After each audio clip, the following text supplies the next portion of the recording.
Thank you for the kind introduction. Professor Kazuhiko Takushi, President of IGES, Professor Dr. Ho Chin Xiang, University of Technology Malaysia, Dr. Junichi Fujino, Program Director of IGES. Assalamu alaikum warahmatullahi ta'ala wabarakatuh, and good afternoon to everyone. I want to express my gratitude to the IGES for giving Kuala Lumpur the opportunity to join the IG Height level talks toward smart, zero carbon, and climate resilient city in Malaysia and Japan. Kuala Lumpur City Hall is committed in making Kuala Lumpur a smart, zero carbon, and a climate resilient city. To achieve the vision, we have implemented a number of initiatives and strategies aimed at creating a sustainable and environmentally friendly metropolitan environment. Kuala Lumpur is also making an excellent progress toward the adoption of smart technology, leveraging renewable energy sources, and hatching more sophisticated transportation system, providing green space as well as enhancing awareness and education. With a current population of 1.8 million, with an expectation to grow up to 2.25 million by 2040, Kuala Lumpur City Hall also conducted frequent engagement with city residents and is consistently striving to ensure that it becomes more sustainable and livable. As the capital city, as well as Malaysia's main commercial and services hub, people commute into the city for businesses and employment opportunities, with the inevitable result of traffic congestion. Is it no secret that city and urban planning are vital to solve urban issues and, more importantly, to establish a more sustainable future and to realize our new vision of Kuala Lumpur, a city for all. We have prepared various master plans to help us mitigate climate change, including the Kuala Lumpur Low Carbon Society Blueprint 2030, the Kuala Lumpur Structure Plan 2040, and the Kuala Lumpur Climate Action Plan 2050 for reference and eventual implementation toward smart, zero carbon, and climate resilient city.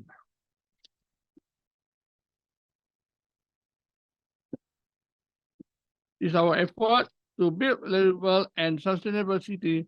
We have developed a variety of master plans to ensure that our action plans are in line with the most recent global sustainability best practices and standards. Malaysia is aware of the global strategy for reducing carbon emissions. Since the Kyoto Protocol was adopted on 11 December 1997, we had been working with the world community to make Malaysia, especially Kuala Lumpur, as a smart, carbon neutral, and resilient city.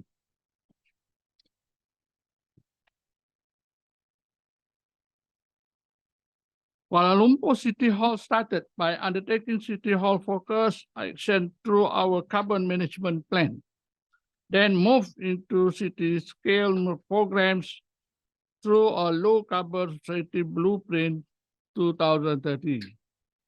The LCS BPKL 2030 is a living blueprint in which the BKL is continuously putting our effort in order to implement the programs that we have plans and reducing carbon emissions several actions at a time. Kuala Lumpur City Hall aims to ensure that the climate action implemented in align with the wider effort to be a more resilient city which addresses inequalities and protect vulnerable and marginalized marginalized communities in the city. Therefore, a Kuala Lumpur Climate Action Plan 2050 was the next natural step in our climate action journey. The action plan consists of 5 strategies and 15 actions, with the 5 categories, namely energy, mobility, waste, green adaptive cities, and disaster management. We have developed low carbon ESG building roadmap and outline targets. We also have low carbon building roadmap.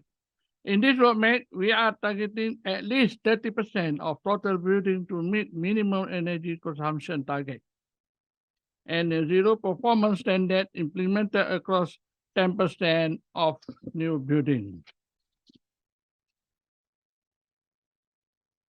All of these initiatives have been prioritized and put forward by the DBKL for C40 and GIG support.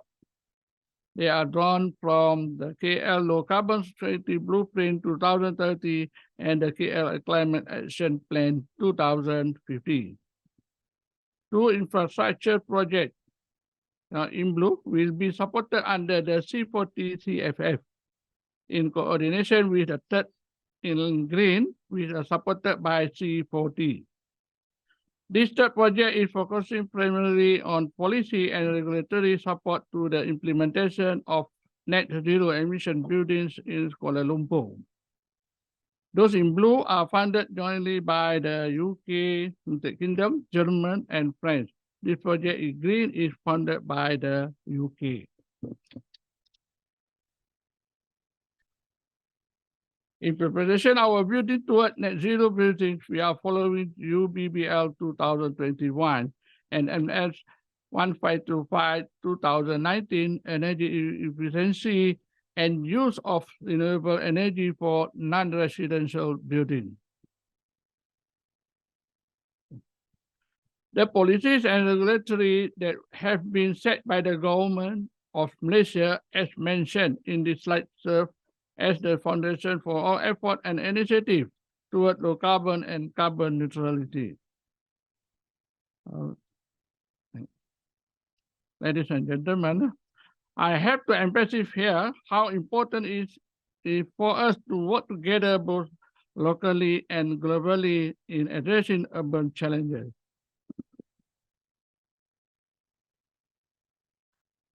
Collaboration with universities, NGOs, government agencies, and private companies are examples of this. You see, they are all in there. Japan has been and continues to be a vital partner of us, working with the IGES and the Tokyo Metropolitan Government, TMG, on the Kuala Lumpur Low Carbon Society project for energy efficiency and low carbon effort is one of our most important collaborations. The recognition of Kuala Lumpur and Tokyo at the 2022 C40 Cities and Bloomberg Philanthropies Award under the name of United in Building a Climate Movement give us a great pleasure. We are happy to work with Japan to help the region move toward carbon neutrality. And we believe that our partnership will not only be beneficial to both cities, but also serve as an example for future international collaboration among the cities.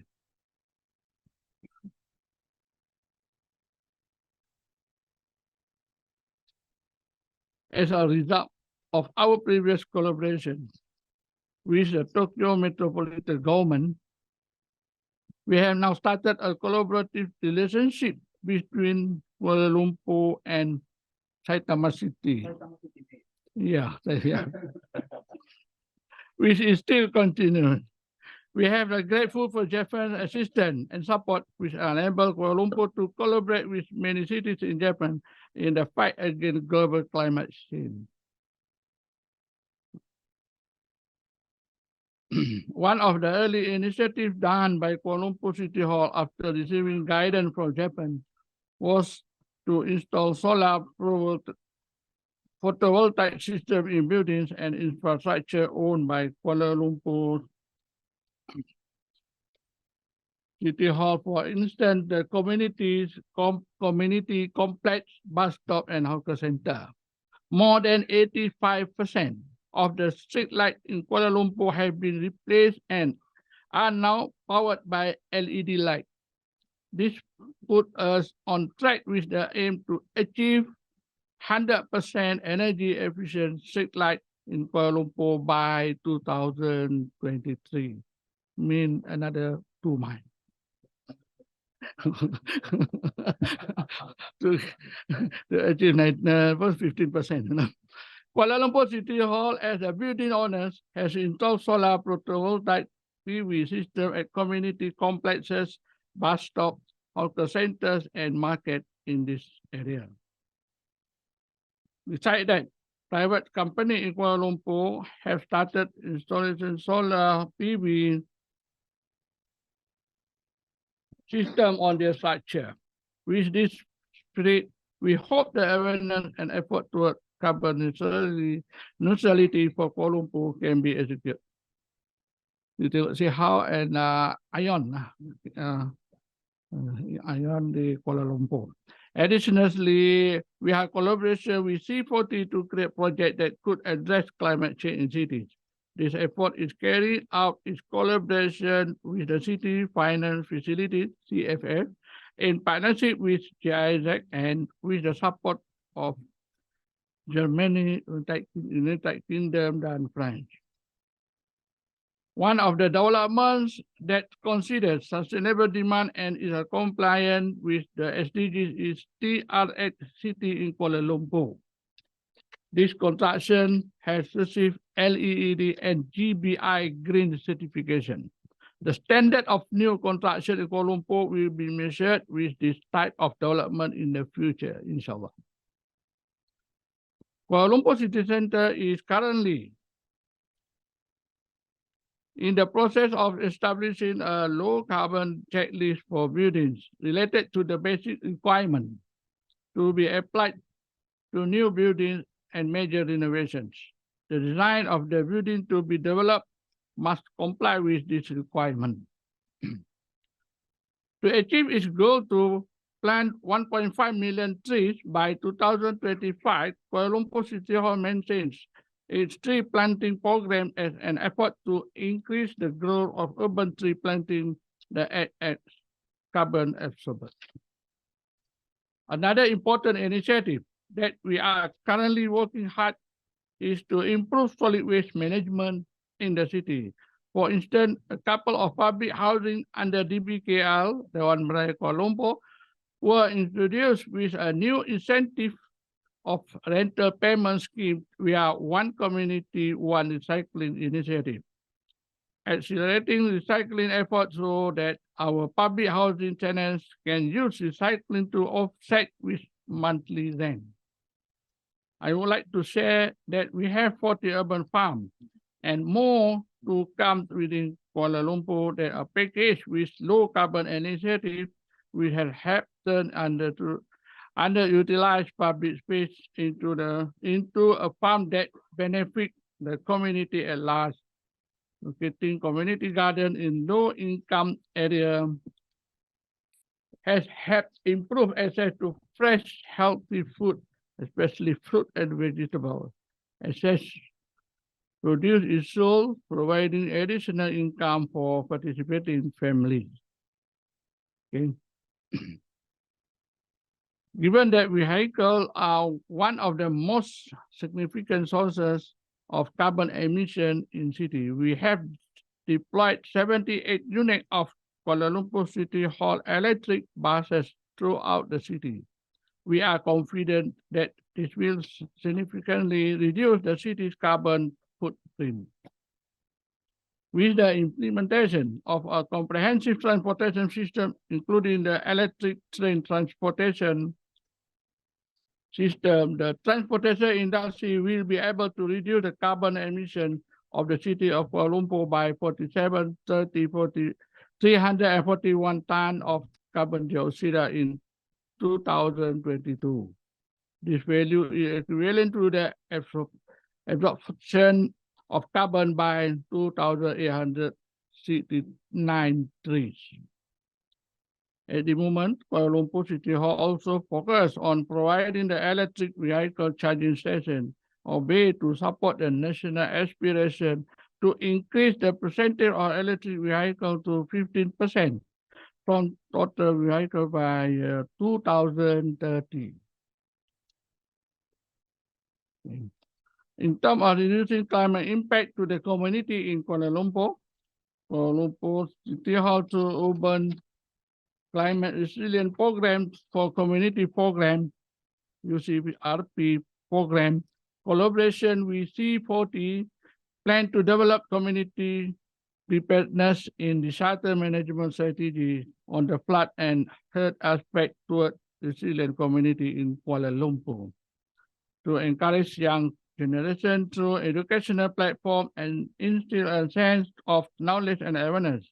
The best method to reduce carbon emission are learned in class and techniques in the Sustainable School project that Kuala Lumpur City Hall has introduced. Kuala Lumpur City Hall has held several discussion sessions with the IGES, Saitama City, and recently with the Tokyo Metropolitan Government just now in the implementation of the Student Environment Exchange Program. Many programs have been carried out which have been fully supported by various stakeholders.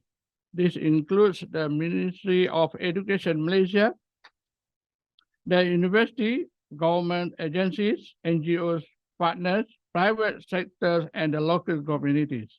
TMG has extended an invitation to Kuala Lumpur City Hall to participate in the Environmental Student Exchange Program between Kuala Lumpur and Tokyo. This program will be conducted using the hybrid and physical approach. The program will be implemented in this coming November and December of 2023. In order to achieve this target, support from stakeholders and KLCT developers are important. It is a shared responsibility. Therefore, Kuala Lumpur City Hall strives to make all action become more visible throughout the city. And thus, we can gather your interest in joining us in achieving this target together. We also hope that all these actions will bring positive impact to the development of our city, as well as increasing the quality of living standard for the residents of Kuala Lumpur toward smart, zero carbon, and climate resilient city. With this, I end my session. Thank you very much for listening and have a good day. Thank you very much. Very good afternoon, particular to our very helping officer, Professor Ho Jin Seong from UITM and IGES, and also Mr. Junichi. Yes. Right. And also officers from IGES, particular, and OECC, NEDO, JETRO, and JICA. Your organization is very familiar with all Malaysian, especially during those days, sending students under JETRO and JICA, studying here.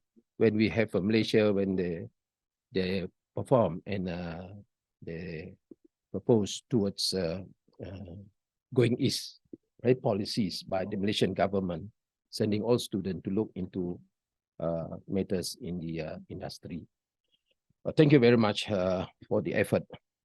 I would like to thank the organizers for inviting us for these high-level talks with the topics of towards smart, zero carbon, and climate resilient cities in Malaysia and Japan.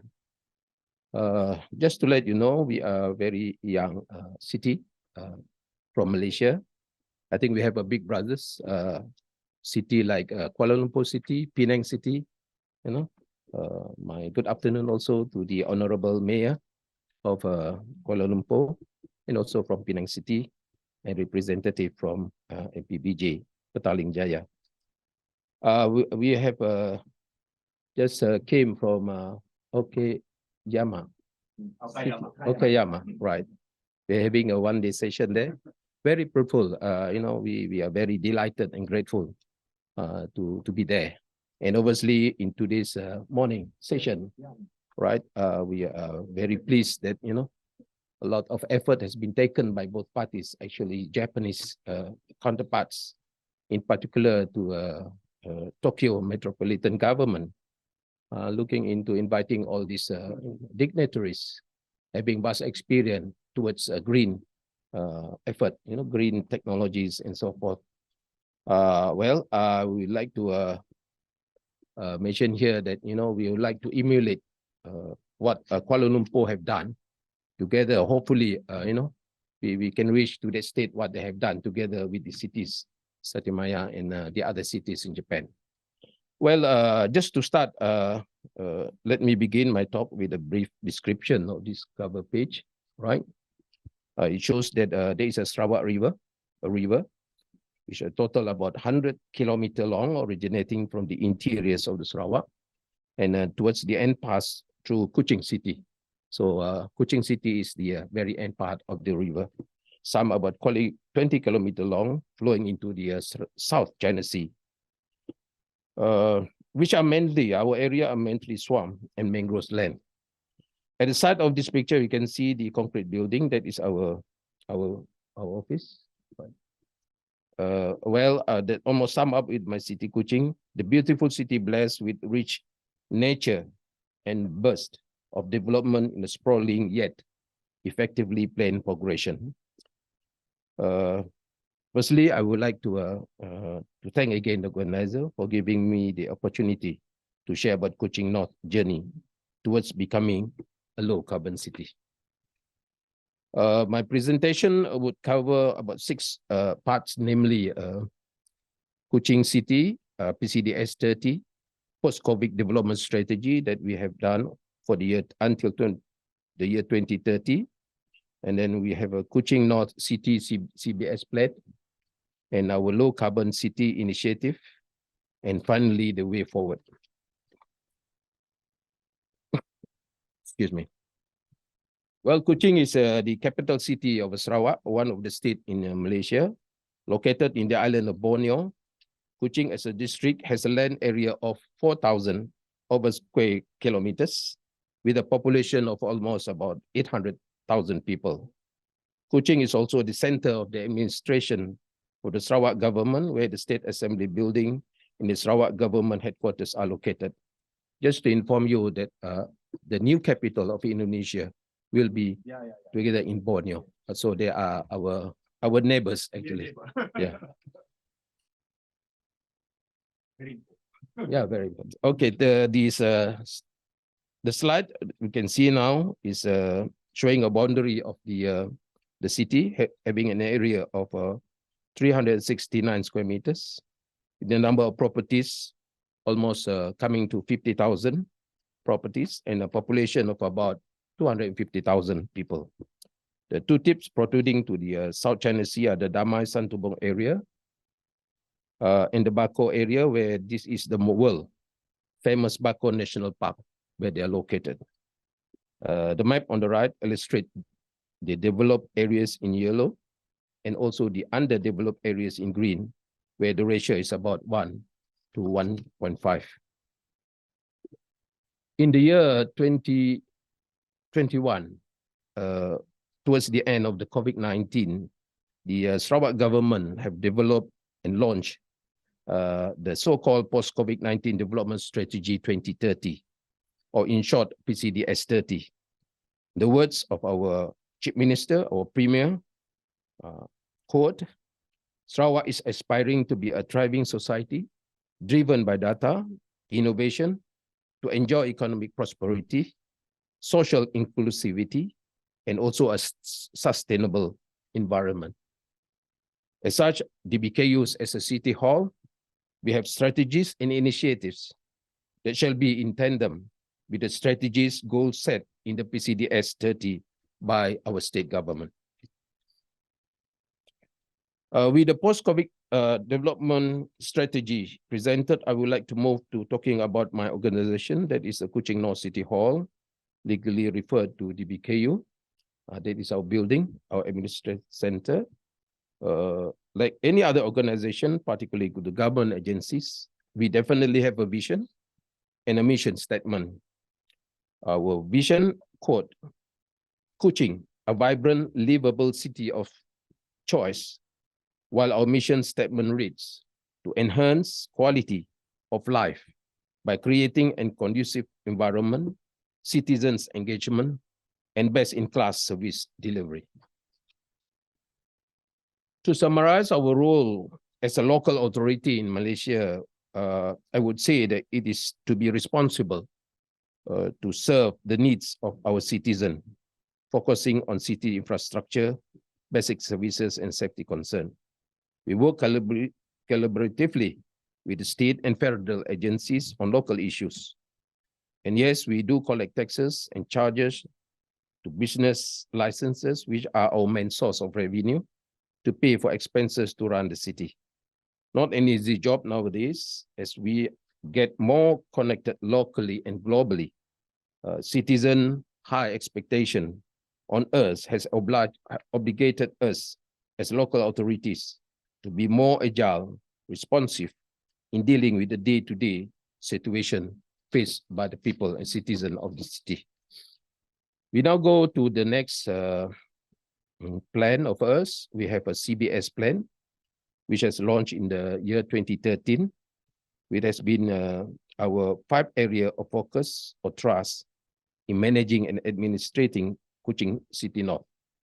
CBS stands for clean, beautiful, safe, smart, and sustainable. Again, sustainability, which includes environmental sustainability, is a major concern to Kuching North City. The CBS plan provides the foundation for our strategic plan. In the next few presentations, I would like to share with all of you some of our significant initiatives that are planned and implemented for the low carbon city agenda. The area of focus include reducing vehicular emission, raising citizen awareness, conserving energy, and lastly, introducing circular economy to the mainstream. Vehicular emission has always been one of our major polluters of air quality in cities. To remedy this, Kuching City, in the midst of commencing and inciting much anticipated project, which is the Kuching Urban Transport System, or KUTS in short. This is the development of a modern public transport system that would provide an alternative for citizens to commute and travel in a much cleaner way. This system would incorporate the use of hydrogen-powered ART, or autonomous rapid transit, providing a clean zero-emission transportation. The project was initiated far back in the year 2018 and is expected to start in operation by the year 2025 and will reach full operation, that is operation of 3 lines to start in 2017. I've spoken to a few of the officers this morning. Yeah, the lady is smiling at me. We are telling that now we are the only state using hydrogen system in vehicles. I did mention that, the Japan government have donated to Malaysian government few cars under Toyota by using a hydrogen. Eventually, since we are the only state using hydrogen, so the whole of the vehicle are given to the city north to be utilized. So at the moment now, our chief minister, our deputy minister are using this Toyota vehicle run by hydrogen to inspire the rest of the community that we are going for green matters. And hopefully by the completion of this Kuching Urban Transport ART, I think we are very serious to be with everybody to have a green technologies system to be utilized in our public transport. bear in mind, I think we have the, I discussed with a few officers this morning that why we have hydrogen to be utilized as an energy, alternative energy, just because we have the cheap energy derived from hydropower. We have 3 hydropower now done. Actually, now we are going for another one. So the supply, we have a cheap supply of energy and abundant supply of energy. So there are talks that we are exporting our energy to our neighboring countries like Singapore and also the other state in Semenanjung and also to Brunei and obviously to Indonesia. They are going to have their capital city just next to us in the island of Borneo. So hopefully the utilization of alternative energy, which is sustainable energy, will be widely used in future. We just want to take this opportunity to start the ball rolling towards a zero carbon city. Also, the concern of vehicular emission in order to create citizen awareness. We in the Kuching city, we have a program, what we call Kuching Car-Free Morning. We started in the year 2021. It had been held once a month in the city center, where about 1.5 kilometers of main road is closed for the public to use as a recreational and socializing space. Because of the positive feedbacks and popular demand from the public, Kuching Car-Free Morning is now held twice a month since January this year, 2023, and covering length of 2.6 kilometers of main road being closed. Hopefully, I think we have a tendency to close more roads to be utilized by the general public in order to achieve our mission to be a low carbon city. For energy conservation, Kuching North is embarking on a smart street lighting program. Now we are going to put more of the LED smart light in most of our street. And next phase we started in the year 2024, involving installation of another 2,000 units of smart street lights over the whole city. In the city, we are also observing in upgrading our traffic light into a smart traffic light, whereby we believe that the average reduction achieved in the peak time for about 48% for all the motorists. It means that previously, if people want to spend about 20 minutes trip, now they can only take 10 minutes to reach destination. So quite fruitful and positive effort. Introducing circular economy to the mainstream, the waste segregation at source program was introduced in the year 2021, involving over 800 houses in the suburban housing area. The program is based on a 2-bin collection system, where the first bin is for general waste and collected twice a week, and the second bin is for storing recyclables and collected twice a month. The pilot project has shown a promising result. Over 30% of the residents are actively participating. The program will be extended to another 4 residential housing area, covering about 5,000 residential units with an estimated total population of about 25,000. These are the awards given to us when we have that one by ISO EMS 14001 and also ISO ENS 5001 in the year 2018. Okay, to end my presentation, I would like to quote an excerpt from the Premier of our state, that is our Chief Minister, speech during the recent International Energy Week for the year 2023 conference, which is held in Kuching in June this year. Our Chief Minister has mentioned that Sarawak government is steadfast in its commitment to a net zero carbon future. I'm pleased that Sarawak has taken the lead in many clean energy initiatives that will form the foundation of the sustainable and a vibrant economy. At the same time, position ourselves as the clean energy hub for the region. From this, we can conclude that Sarawak is seriously making its way to become a major contender in the net zero carbon arena. And Kuching City North will no doubt be aggressively planning and implementing initiatives, program, and project aligned with the way forward as outlined by the Sarawak government. We are also open to any collaboration and engagement with local and foreign cities and academia in the pursuit and journey for us to become a low-carbon city.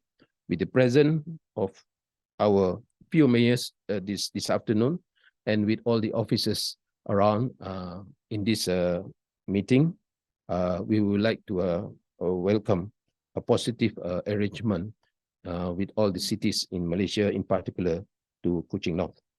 With that, I will end my presentation. Thank you very much. So let me start with this.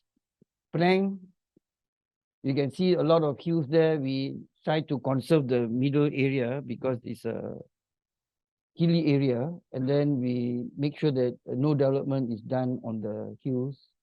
The vision of our Chief Minister is a family-focused, green and smart state that inspires the nation. A green, I always stress this because we are committed to the green agenda. The vision is also involves green. Next, please. I must stand this side. I cannot see but I must address the people. It's just a joke. The location of Penang, as you know, I do not know whether some of you actually know where Penang is. The pointer here, when it hits the screen, it does not come out. Yeah. The light is on my hand, can see. But when I show on the screen, it does not. So they purposely did this to me also. So the Penang, you can see, is a red dot there, Malaysia. And it's situated just above Singapore, and is bordered by Indonesia also on the southern side, southwest side is Sumatra, and the other part of Malaysia is Sarawak and Sabah, where our mayor comes from also. Next, please. And yeah, we have a state which is the second smallest in Malaysia, and I represent the island. You can see the island beside there. I represent that. I'm the mayor of that island. Next. So the population is about 792, equivalent to what Kuching has, and but it's very much smaller. Not even 10% of Kuching is 303 square kilometers only, and 61.84% of Penang Island is covered with natural and green areas, which we treasure actually.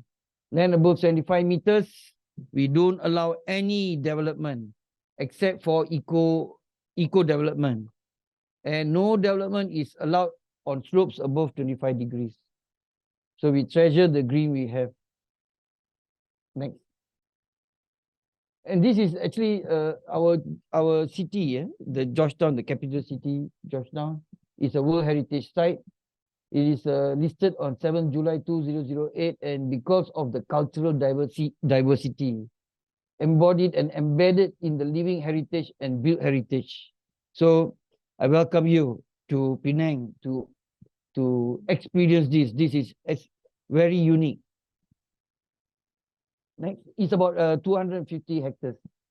Next, our vision, apart from the vision, before that, please, one before.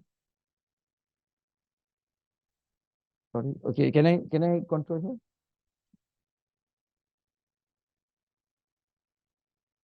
Okay. So the sustainable development goals, as you all know it, is there, but our city's vision is intelligent, livable, and happy city. We want to be happy. I think the Chief Minister also has indicated that he wants to know the happiness index in Penang, and we are touching almost 80% happiness index, which is considerably good. And it is also the slogan for Penang when the government took over in 2008 was to make Penang cleaner, greener, safer, healthier and happier. So it's greener, I stress here again, and also the last word is happier. Next. And we had set up a Penang Green Council way back in 2011 to make sure that we focus, we give priority to the green agenda. And this Green Council has been working to actually make Penang more green. And they are actually, the aims of this Green Council is actually to provide a framework for sustainable future growth in Penang, help prioritize policy options that will catalyze real changes on the ground, provide a roadmap for Penang to achieve its sustainable development goals, and also establish a forward-looking approach to development and planning in Penang. Next. And the green agenda, which was actually done in 2021, and focus, I mean, we have identified several measures that we need to take and work on it to actually achieve our agenda 2030. That are the 10 items listed here. Next, please.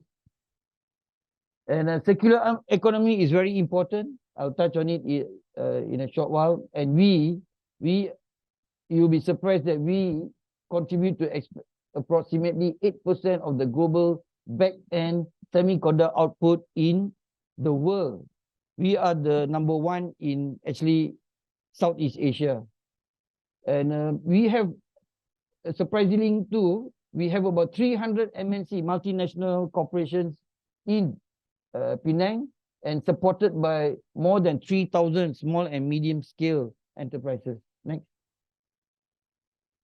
And this is our low carbon city roadmap, which we started in 1999. The green wave, the smart traffic lights, tree shuttle bus, which we started 2007, tree planting. We have extensively done tree planting. The last 5 years, we have planted 100,000 trees already. Business improvement areas projects. So these are well-connected business districts among each other to actually allow people to walk and connect with each other businesses. Green connector back lanes, GBI, Green Building Index rebate policy. I'll touch on some of it later on because we don't have time. Energy efficiency, waste to energy, bike sharing system, retrofit energy management scheme, Foldies on rapid, green initiative, incentives policies. We give incentive to those people who reach Green Building Index gold rating. And also BEI policy, building energy intensity policy. We also give a rebate for those who achieve. So it's like encouraging people to be more green. Micro mobility, electric vehicles, and lastly, water taxi, which we plan to introduce in 2025. We already appointed the contractor to get all the approvals, and also they will be constructing the boats from 2004. We intend to launch in 2025. Next. And all these public transport services are provided. I touched it in Okayama, but I run through it again because it's related. And yeah, there are some other additional sites which I also would like to show you. Public transport in Penang, bus service is all free. Even the ferry service is free. So we have allocated 11.4 million just this year to actually provide this free service. Next. And we look at this service as an integrated service, mobility as a service. That means every single aspect of this transport must be looked into to make sure that people connect seamlessly. So we cannot only look at public bus service, but we must look at how people walk, how people cycle, and other measures. So to make it easy for people to connect from one location to the other. Next. And this is one example of what we did, the spiral bridge. We did not have enough ramp area to actually construct the ramp, so we did a circular ramp. And this actually helped connect a major part. Previously, it was cut off because of the highway and the river, but we managed to connect through this bridge, which has been actually very well used. It cost 8.9 million, but feel it's worthwhile. And we also roof the bridge so that we can harness solar power. Next.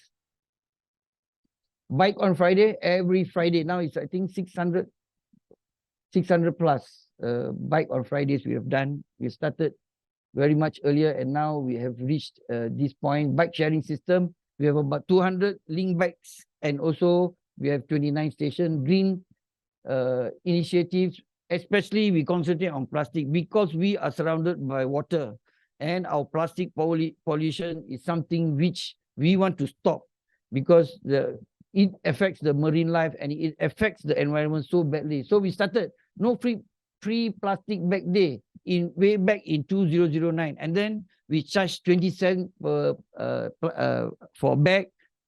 Even I mean the plastic cost very low, you know, not even 1 cent, but we charge 20 cents. And then later now at 2021, we are charging 1 ringgit, but people are still buying, but not that many. It is under control now. And waste segregation at source, we started in 2016. But it is not very successful. Probably I have to learn from Japan about this. Because we went through a lot. I think we are looking at enforcement now because we have educated people, we have talked to them, we have taught them how to do it, but still it is not good enough. So we need to enforce. But before we enforce, we will give them another one phase of warning. And also no plastic straw, everything, no single-use plastic since 2018 because it's very harmful. It's not biodegradable. Next. And greenhouse gas, carbon sink, we have done green buildings, low carbon city, net zero buildings. I'll touch upon it later.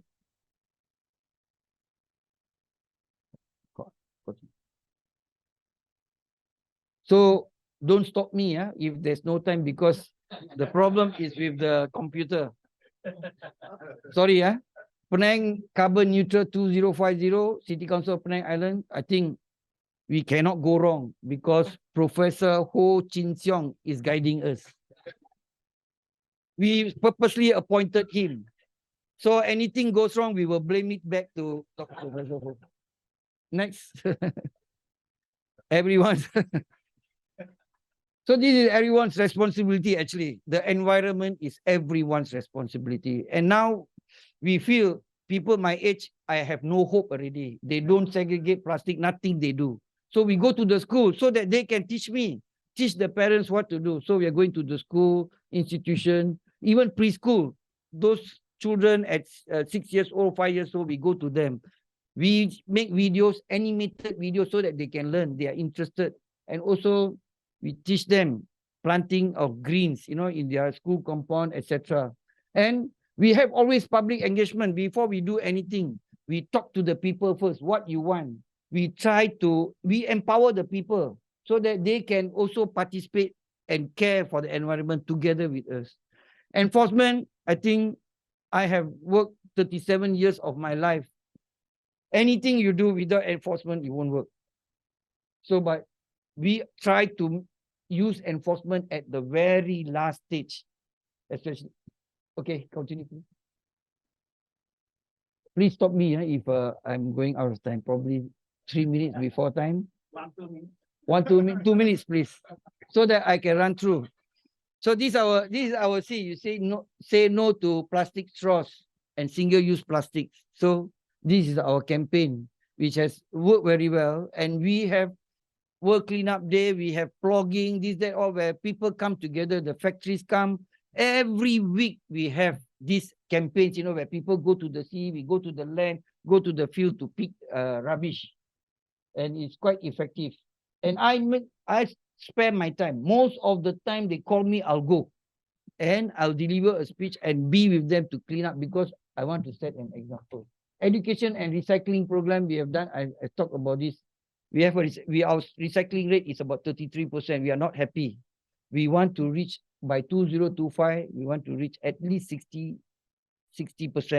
For that, we have come up with measures. One of it is waste to energy, and also we were seriously looking at incineration also.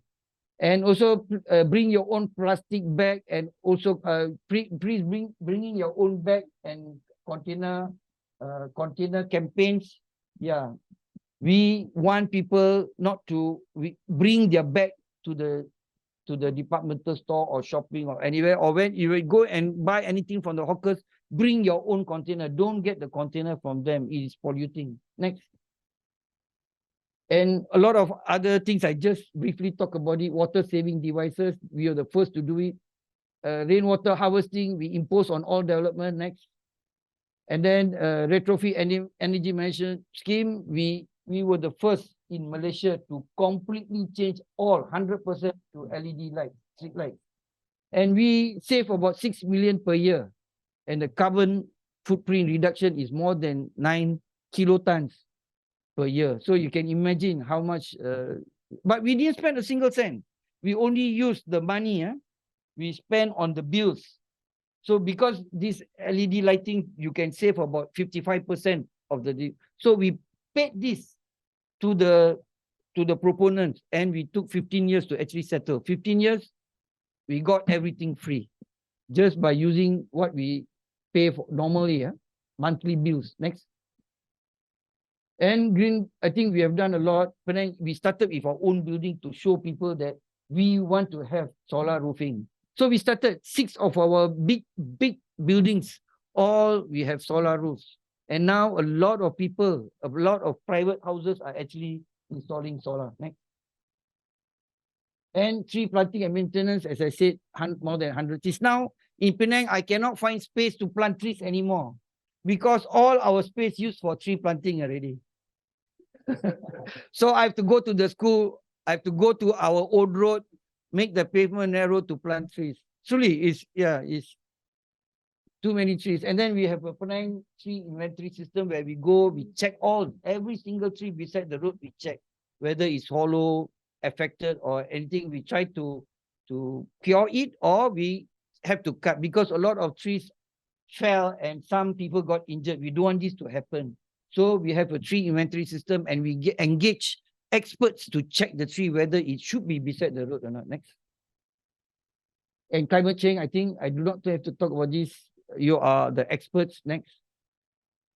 And yeah, flooding, heat waves, impact on health and increased costs. We are blessed in Malaysia because we don't have serious earthquakes. We have some seismic effect, but not serious earthquake. We don't have forest fires, but we have serious problem with flooding. But flooding, we have tackled it. We have spent millions and it is reduced. We have strong winds, but not what you experience. Actually, our winds are strong. Sometimes our trees topple, but it's not that serious. But a lot of effort has been taken for mitigation and adaptation projects, because also the 1.5 degrees, which has been talked about all this while, we are already touching it already. So it is quite serious, 1.5 degrees. And we are taking a lot of measures to make sure that the temperature comes under control. Next. And we have installed, we have Intelligent Operation Center. This is more so that we can oversee all this. How many slides do you have? You want, I can cut it short. Yeah. It's almost time. So okay, never mind. It's okay. Okay, Intelligent Operation Center to monitor all the environment activities. Next, slope monitoring, flood, and so on. This is a digital twin project where we can plan, we can see how we can do things in a more conducive manner to actually save the environment. Next, we can plan also to reduce the hazards of certain, and we have fibered all our Penang Island, our own exclusive fiber. Only one link is left where we have not fiberized. Next. And Virtual Island of Penang is also related to digitalization. Next. Observation. Next. Flood level monitoring. If you don't understand, please blame Dr. Junishio. Next. Flood level monitoring. Climate crisis management. All these We we are will doing. give another 1 hour next time. So, Flooding and slope failure hotspot, flood hazard map, all this we have done. Okay, go on, just go on. Gurney, for this is the green lung we have created. 24.28 hectares, about 60 acres green lung, which we reclaim, and we are making it all green for the people, recreation only. Next. Adaptation projects, I touched upon this. Okay, next. So we are reducing the temperature in town, planting more trees, impermeable car parks, urban agriculture program, pocket parks, etc. Next. Okay, these are the program components. Next. Okay, I think it's almost there already. I don't want to take more time. These are the, thank you very much.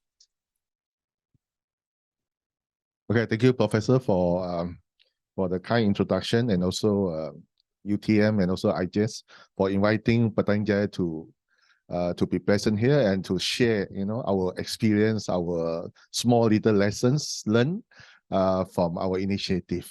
I can't compare to, the 3 mayors just now. Kuala Lumpur is the Malaysia capital.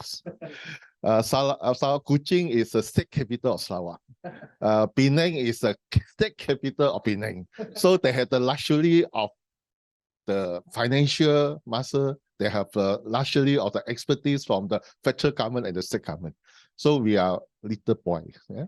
And also compared to the land area, we are compared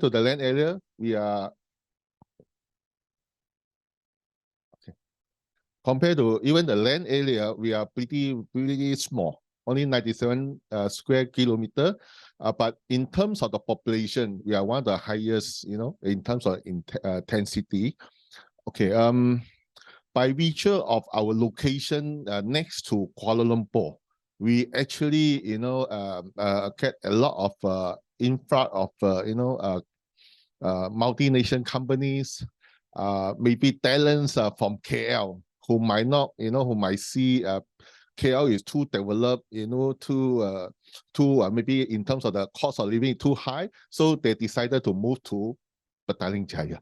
So we got the benefit of doubt, from Kuala Lumpur. So thank you, Mayor of Kuala Lumpur, for developing, KL in such a high level that we have the leftover, those are coming to Petaling Jaya. Yeah.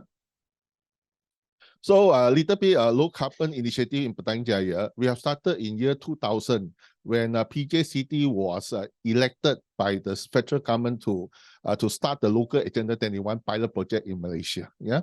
So with that, the sustainable development journey has been started with a very, very small initiative.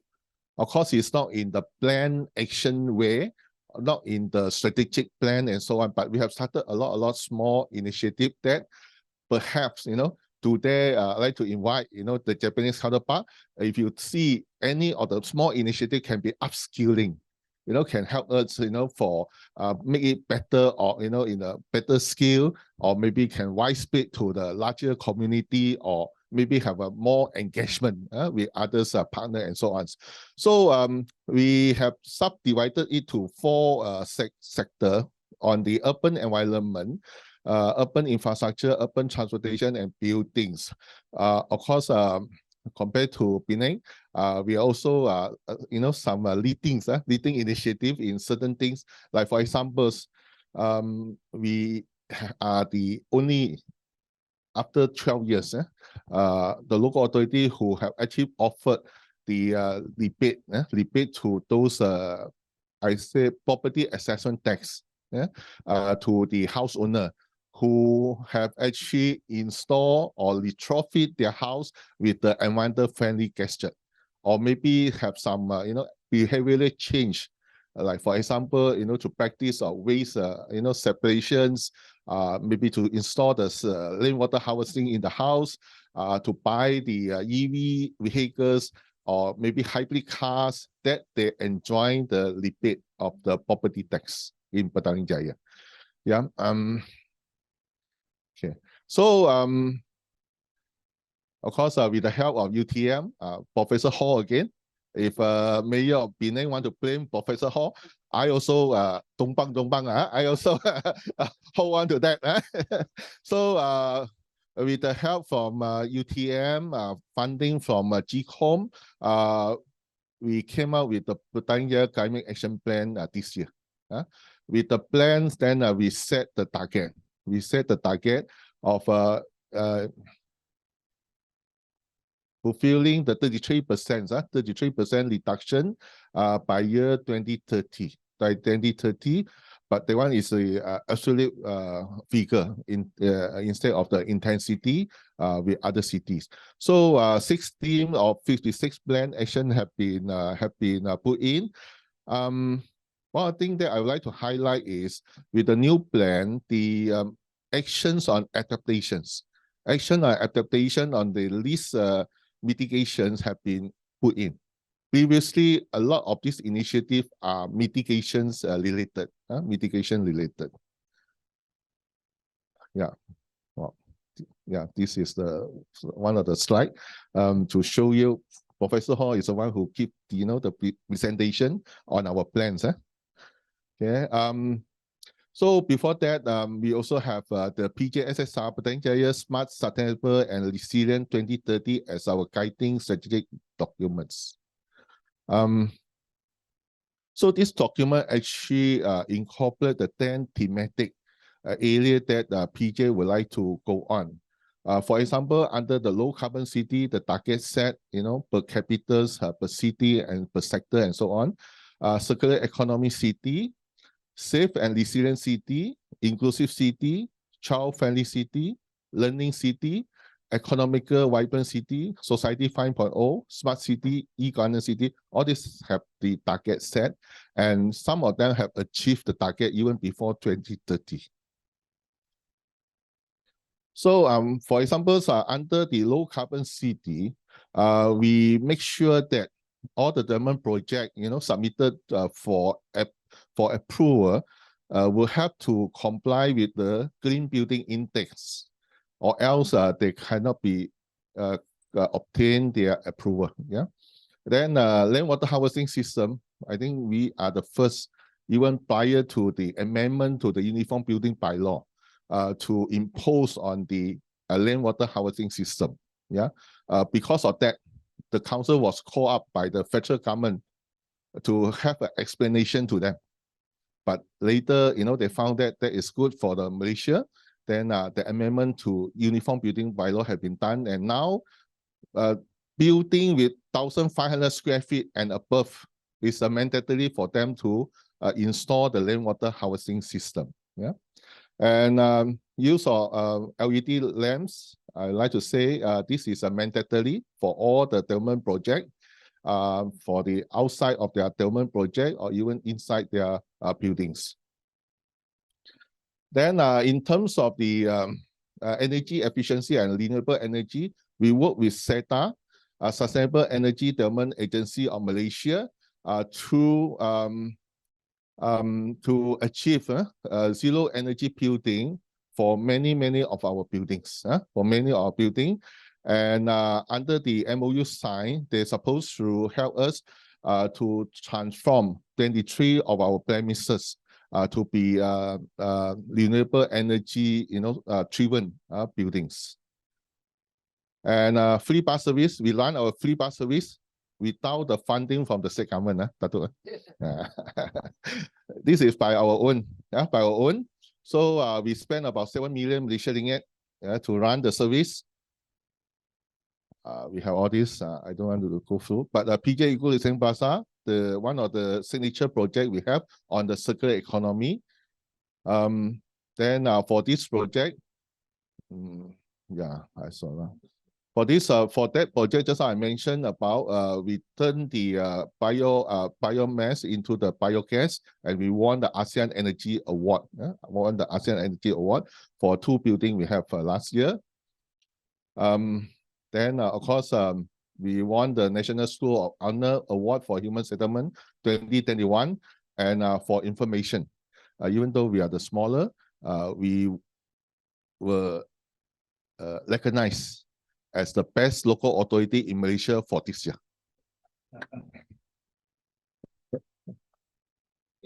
Okay. And in year 2019, we got the UNESCO Learning City Award. This is important to us because by having the award, it compels us to continue the learning process, to engage with the different stakeholders, the young, the children, the adult, keep learning. So that is how we, part of the sustainable development concept to the community, to the school children and so on. And we are continuing doing it, yeah. And as a CDP, early city, yeah. Wait, okay. I just keep a small little flutter, a little bit time. Last week, we were awarded as the first UNICEF child-friendly city in Malaysia. Also, because our work with the Child Council, our work with the children, so it's mandatory for us to engage the children in our journey for low carbon city and SDG. Yeah. So I don't want to go through this. UTM can can brief you, yeah, on that. So way forward, I think we are hoping to get the public-private partnership, especially maybe from Japan side. Then the grant from external agency and government, maybe from the training and capacity building for the officer, or maybe some of the high impact CPA program, or even to leverage on the technology advancement and data availability to accelerate actions holistically. Thank you very much. Thank you very much for your warm introduction. Hello again. My name is Chiba, Toshiko Chiba from Tokyo Metropolitan Government. I am responsible for planning on carbon policy at Tokyo Metropolitan Government. It's my great honor to participate in these high-level talks with excellent participants and organizers. Today, I'd like to explain the Tokyo's policies, particularly towards decarbonizing buildings in short. Skip. So skip. Okay. Looking at energy-related CO2 emissions in Tokyo by sector, you will find buildings account for more than 70%. That's why we have been focusing on decarbonizing buildings since the 2000s. As an international business location, expanding zero-emission buildings is essential for Tokyo in order to attract investments and businesses, even in a decarbonized society. Tokyo has operated several building programs from the period of planning to renovation stage. From last year to this year, we have been working on strengthening our each programs by amending the ordinance. From next slide, I will talk about two representative programs, policy programs. One is the mandatory CO2 emission programs for large existing buildings.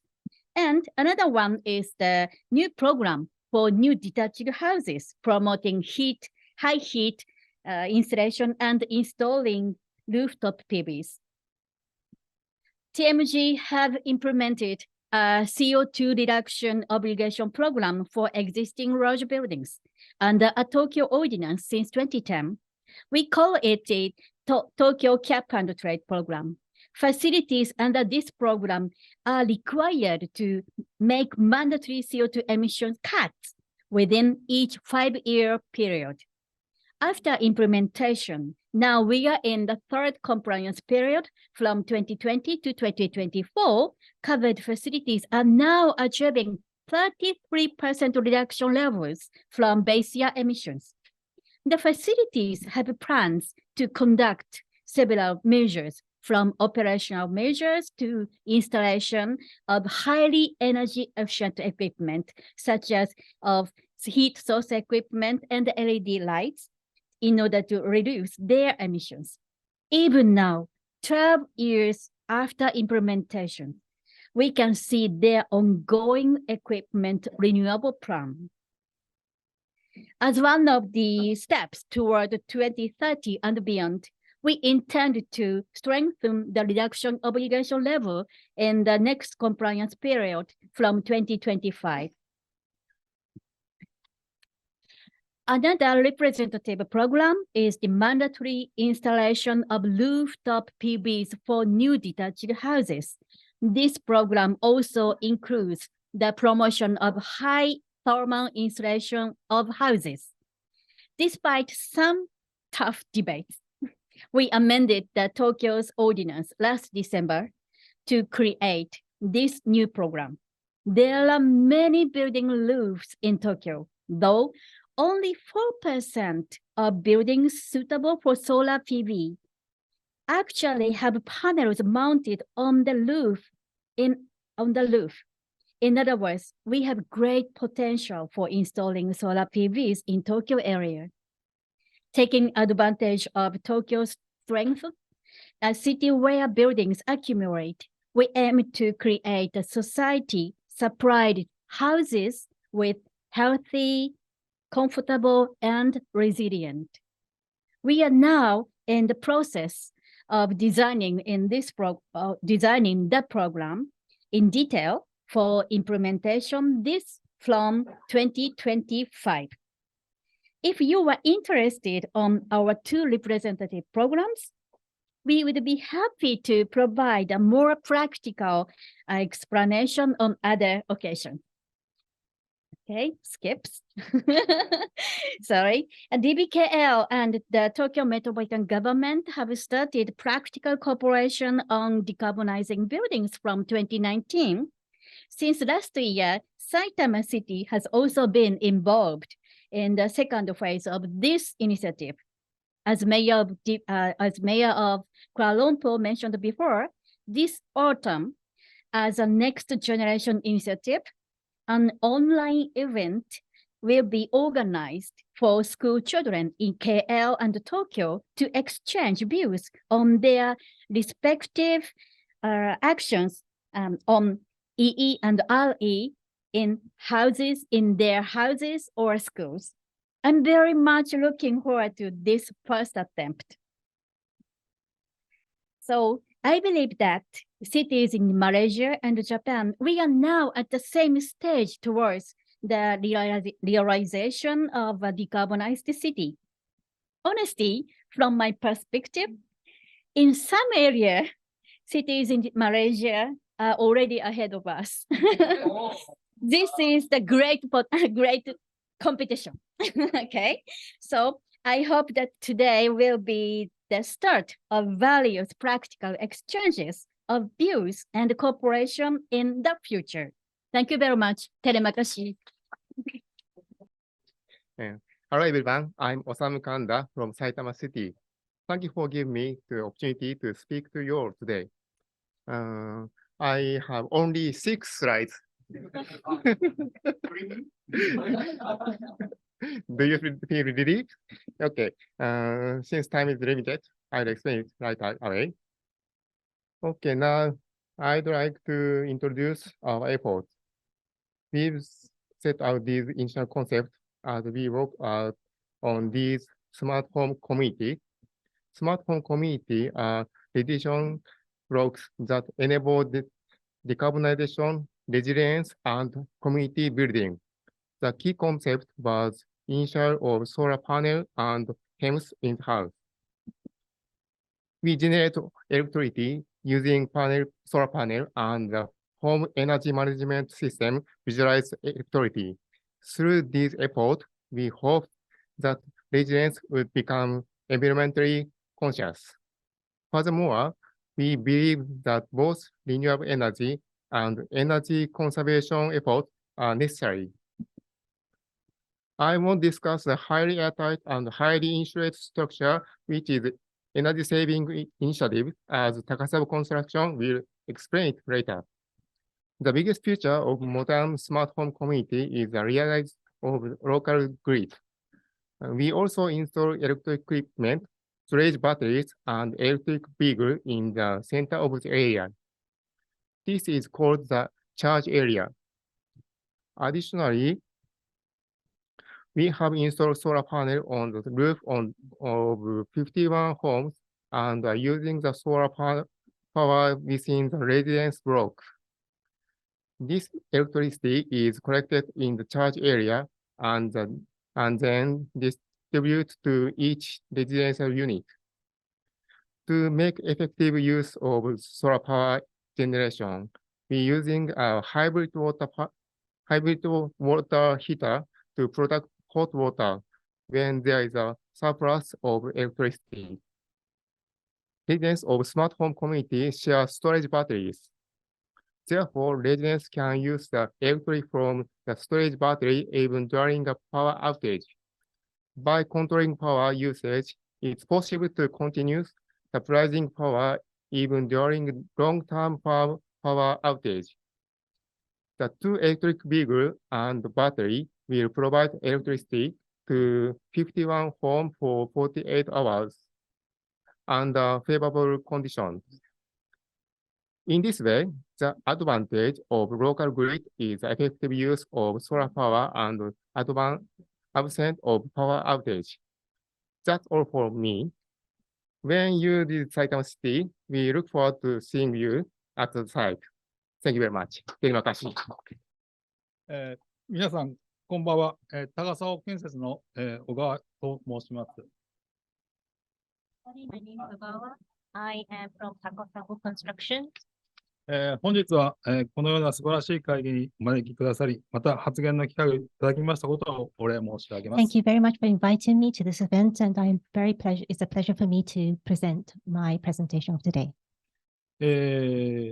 私どもは先ほど埼玉市の神田さんからご説明がありましたスマートホームコミュニティを、外交設計施工させていただいたハウスメーカーでございます。So we are a housing construction company who was developing the smart home community that was introduced by Mr. Kanda of Saitama City. 今、資料の方いろいろと用意したんですけど、時間があまりないので、割愛させていただいて、ご説明をさせていただければなと思います。So I have a presentation material with lots of slides, but because of the time restrictions, please may I give a very short presentation. ここに脱炭素木造住宅という形で、その事例をちょっと資料としてまとめてますので、また資料の方を見ていただければなと思います。So the presentation material you see here is titled Decarbonized Wooden Houses. You will see some examples that would be of interest to you.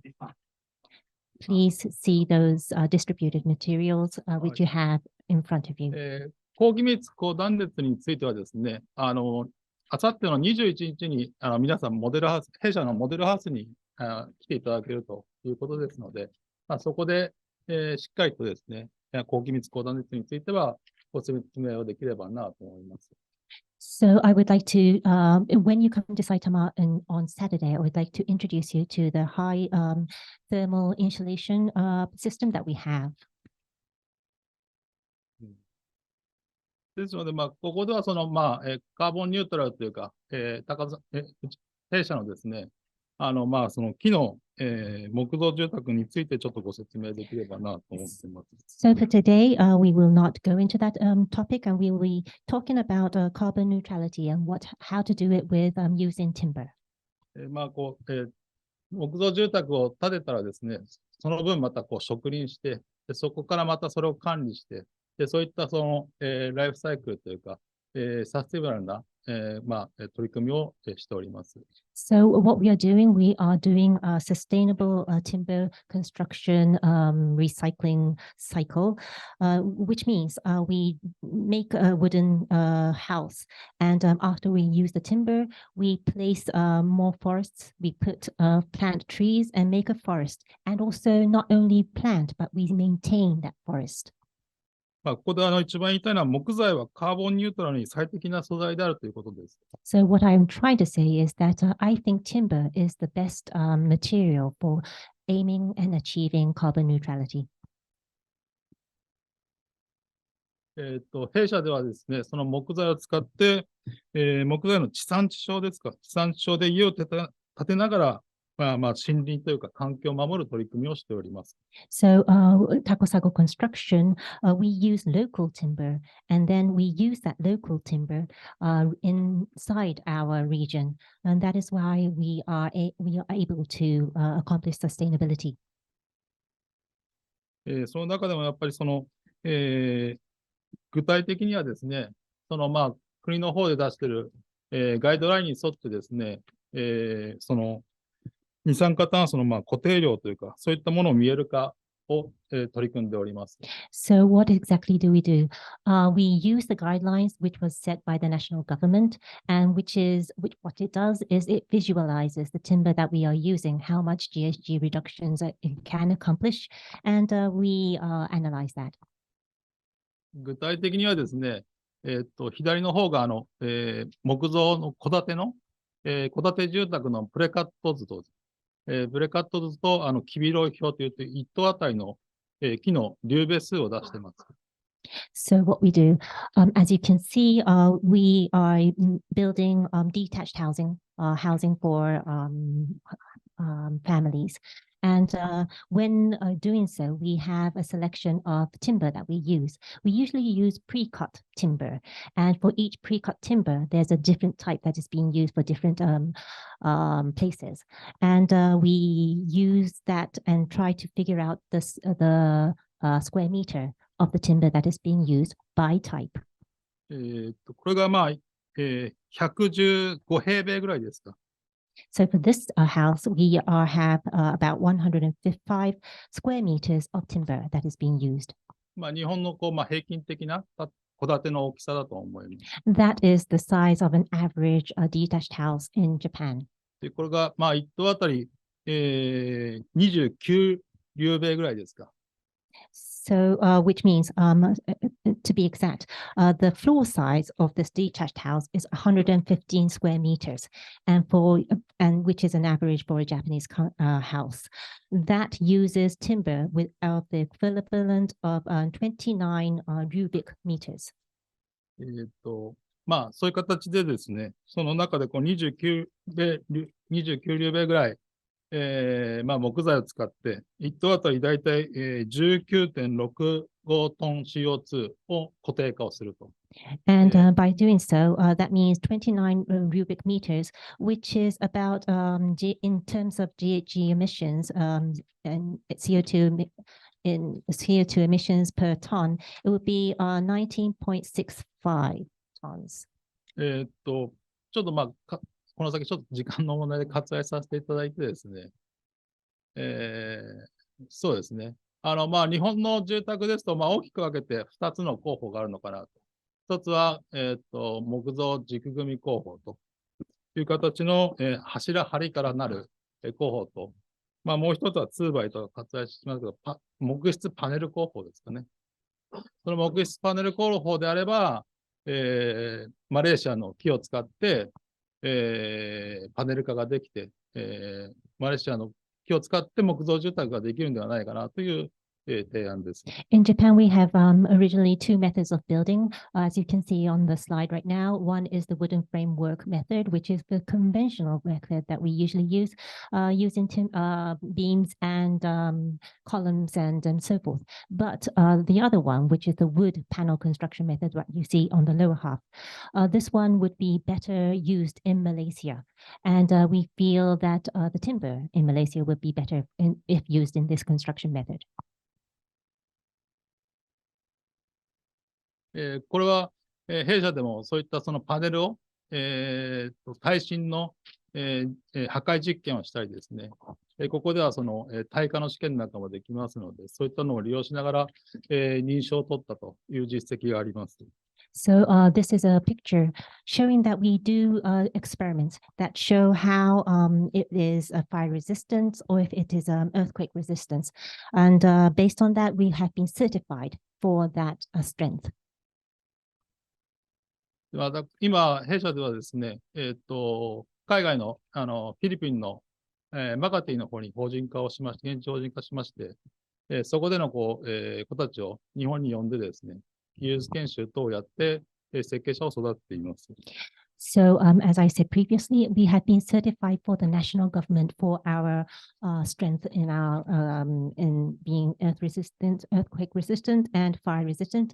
And having that technique, we have established a local corporation in Philippines in the city of Makati in 2023, where we offer some training based on about our technology.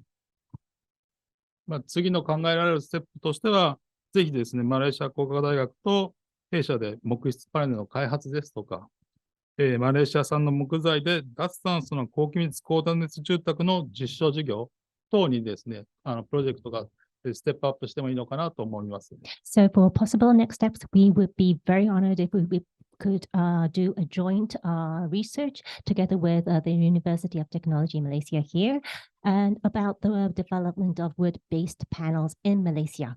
And of course, we would like to do a demonstration project for a carbon-free and highly airtight house made with Malaysian wood.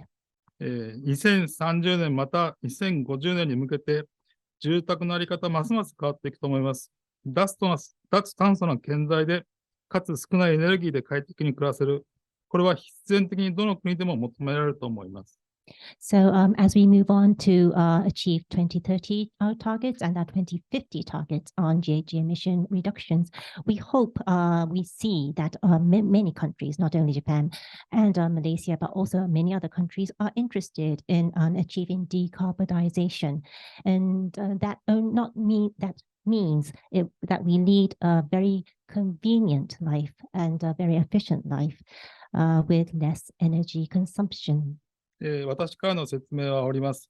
あさってのモデルハウスで皆さんお待ちしておりますので、よろしくお願いします。I hope to see you all when you visit me in Saitama on Saturday. Thank you.